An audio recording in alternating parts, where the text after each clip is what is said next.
وہاں پر پڑھ لیں، کوئی حرج کی بات نہیں ہے، ہوٹل جا پڑھتے جا کر پڑھ لیں یا حرم میں پڑھ لیں، کوئی حرج کی بات نہیں ہے۔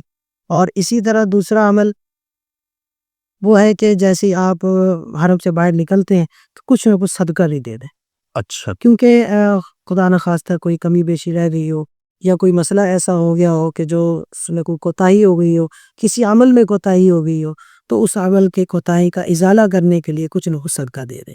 ٹھیک ٹھیک، اس کے بعد آرام کھول سکتے ہیں یا اور آپ کا عمرہ مکمل ہو گیا۔ ہاں، اچھا، اب مول صاحب اس میں یہ ہے کہ کچھ لوگ کہتے ہیں کہ یہ جو مدینہ جانا ہے یہ بھی عمرہ کا حصہ ہے، ایسا کچھ ہے؟ نہیں، اچھا اس میں اصل میں عمرے کا حصہ تو اس کو نہیں کہہ سکتے، اس میں یہ کہ آپ صلی اللہ تعالی وسلم کی حدیث ہے جس کا خلاصہ اور مفہوم یہ ہے کہ جو عمرہ کرنے آیا اور نبی کے دربار پر نہ آیا، گویا کہ اس نے جفا کی، ظلم کیا۔ اس چیز کو مد نظر رکھتے ہوئے ظاہر ہے دیار حبیب میں چکر اور حاضری لگانا ضروری ہاں بھئی، لیکن عمرہ آپ کا ہو گیا، عمرہ لیکن آپ بہتر ہے اب جی مدینہ سارے نعمتیں عبادات کی جتنی بھی انفارمیشن ہمیں ہمارے نبی صلی اللہ علیہ وسلم نے دی، ذرا ان کا حق ہے ان کی زیارت کیے بغیر صحیح جانا چاہیے۔ ادھر سلام کریں اور پھر جانا چاہتے ہیں گھر جائیں۔ بے شک 1 گھنٹے کے لیے جائیں، 2 گھنٹوں کے لیے جائیں، کچھ لمحے حضور کے دربار میں ضرور گزاریں۔ اچھا ٹھیک، مول صاحب بڑی مہربانی۔ تو یہ پہلی قسط میں ہم نے عمرہ مکمل کر لیا، تو اگلی قسط میں ہم انشاءاللہ حج پہ رہنا کریں۔ انشاءاللہ انشاءاللہ۔ شکریہ جناب۔ جزاک اللہ۔